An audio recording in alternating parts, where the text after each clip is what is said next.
श्री शिवाय नमस्तुभ्यं भक्तों, हर हर महादेव। जैसे कि हम सभी लोगों को पता है कि आज है 18 जुलाई और आज है महादेव प्रदोष का पावन सा दिन। और आज इस प्रदोष पर आज रात 9 बजे आपको एक छोटा सा उपाय करना है। केवल एक शमी पत्र वाला उपाय करना है। अगर आपकी ऐसी कोई मनोकामनाएं जो महादेव जी पूर्ण नहीं कर रहे, आपने बहुत सारे उपाय कर लिए, बहुत सारे प्रदोष के उपाय, बहुत सारे आपने उपाय कर लिए, महादेव जी को सब कह दिया, फिर भी महादेव जी आपकी नहीं सुन रहे। आपने महादेव जी को बहुत मनाने का प्रयास किया पर महादेव जी नहीं मान रहे और आपकी ऐसी कोई मनोकामनाएं जो पूरी नहीं हो रही, तो इस उपाय को करिए। जो भी आपकी मनोकामना होगी वो सावन महीने तक अवश्य पूर्ण होगी। आपको कुछ ना कुछ खुशखबरी सावन के महीने में अवश्य मिलेगी। तो आइए हम सभी लोग इस उपाय को जान लेते हैं। ये उपाय मैं आपको पूज्य पंडित प्रदीप जी मिश्रा जी की क्षमा पुराण कथा से ही बताऊंगा। आइए हम सभी लोग इस उपाय को जानते हैं। तो इस वीडियो में मैं आपको टोटल 3 उपाय बताऊंगा। तीनों उपाय में से कोई भी एक उपाय कर सकते हो। पहला जो प्रथम उपाय है, इस उपाय के फायदे क्या है? तो अगर मान लो कि आपका कोई काम है जो बहुत दिनों से आप थक गए, वो काम हो ही नहीं रहा, आपने उस काम के लिए इतना प्रयास करा पर वो काम पूरा ही नहीं होता, कहीं कर्जा बढ़ते जा रहा है, घर में धन नहीं आ रहा है, आपने कर्जा ले लिया पर वो कर्जा चूक नहीं रहा है, धन की बड़ी कमी रहती है, धन संपदा की बहुत कमी रहती है, कोई मनोकामना भी ऐसी है जो महादेव जी पूर्ण नहीं कर रहे, तो इस उपाय को आपको करना चाहिए, है ना। इस उपाय को कैसे करोगे मैं आप सभी को बताता हूँ। तो इस उपाय को आपको करने के लिए जरूरत पड़ेगी मात्र एक बेलपत्र की, ठीक है। एक बेलपत्र लेना, साथ में लेना एक शमी पत्र। बेलपत्र जो लोगे ध्यान रखना कि वो कहीं से कटी फिटी ना हो, सुंदर सी बेलपत्र हो। और एक शमी पत्र भी हम ले लेंगे, एक बेलपत्र, एक शमी पत्र, साथ में हम ले लेंगे कुछ दाने मूंग के, है ना, कुछ दाने हरा मूंग जो आता है, हरे मूंग के कुछ दाने ले लेंगे।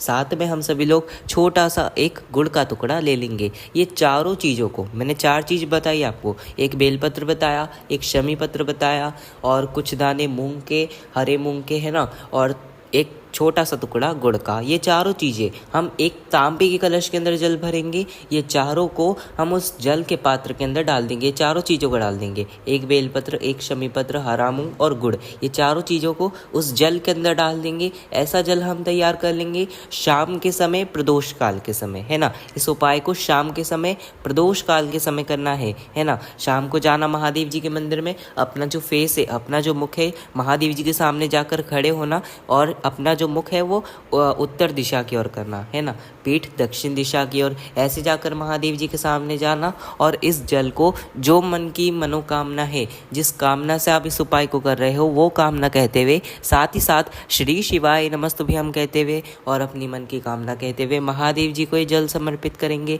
जल समर्पित कर कर बस वापस आपको अपने घर पर आ जाना है। केवल इतना उपाय को करना है।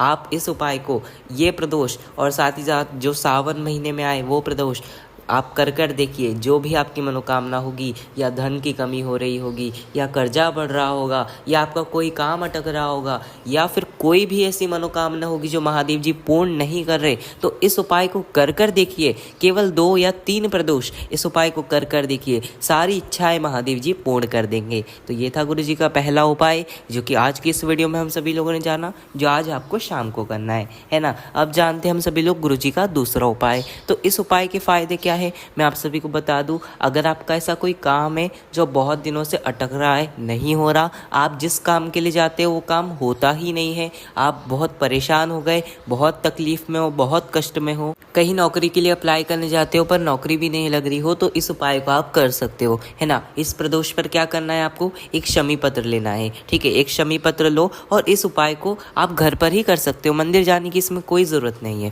है ना। आपका जो घर का मंदिर है, आप बाहर के मंदिर नहीं जाना आपको, है ना। अपने घर पर ही जो छोटा सा मंदिर हो, जिस मंदिर में आपने एक छोटा सा शिवलिंग रखा हो, ठीक है, शिवलिंग होगा ही आप सभी के घर में, तो छोटा सा शिवलिंग, चाहे वो कोई भी शिवलिंग हो, चाहे वो शंकर भगवान का कोई भी छोटा सा शिवलिंग हो, उस शिवलिंग पर आप इस उपाय को कर सकते हो, है ना। प्रदोष काल में शाम के समय इस उपाय को करना है। प्रदोष काल के समय, शाम के समय जो एक शमी पत्र है आपके पास, उस शमी पत्र को महादेव जी से अपनी मन की कामना कहते हुए, साथ ही साथ श्री शिवाय नमस्तुभ्यम कहते हुए महादेव जी की शिवलिंग पर वो एक शमी पत्र को हम अपने ही घर पर समर्पित कर देंगे। शिव जी की शिवलिंग पर शाम के समय प्रदोष काल के समय अपनी कामना कहते हुए समर्पित करो। उसके बाद रात को 9:15 पर, ठीक है, आप पहले प्रदोष काल में शमी पत्र समर्पित कर दोगे। समर्पित करने के बाद रात को 9:15 पर उस शमी पत्र को अपने घर पे जो शिवलिंग पर आपने वो शमी पत्र को चढ़ाया, रात को 9:15 पर उसी शमी पत्र को वापस उठा लो, किसी कागज में, किसी कटोरी में, किसी डिब्बी में उसको रख लीजिए अपने पास और केवल 4 से 5 प्रदोष फिर यही काम करिए, है ना। 4 से 5 प्रदोष आप यही दोबारा उपाय करिए और 4 से 5 प्रदोष शमी पत्र को जमा करिए। फिर आप जिस काम में जा रहे हो, जो काम आपका नहीं बन रहा, उस काम में उस शमी पत्र को लेकर जाना और बस महादेव जी के ऊपर विश्वास रखना। आपका जो भी काम अटक रहा होगा या नौकरी में कहीं जाते हो वो नौकरी नहीं लग रही, तो जो भी आपकी इच्छा होगी वो सब महादेव जी इस उपाय से पूर्ण कर देंगे, है ना। तो ये था गुरु जी का दूसरा उपाय जो कि आज की इस वीडियो में हम सभी लोगों ने जाना। अब जानेंगे हम सभी लोग गुरु जी का तीसरा उपाय। अगर आपके ऊपर कर्जा बढ़ गया है, धन घर में नहीं आ रहा, तीसरा उपाय है ना। अगर घर में बहुत धन की समस्या चल रही है, जिस कारण आपने जो कर्जा लिया है वो कर्जा नहीं चुक रहा, आपने बहुत प्रयास किया, तो आपको इस उपाय को करना ही चाहिए, है ना।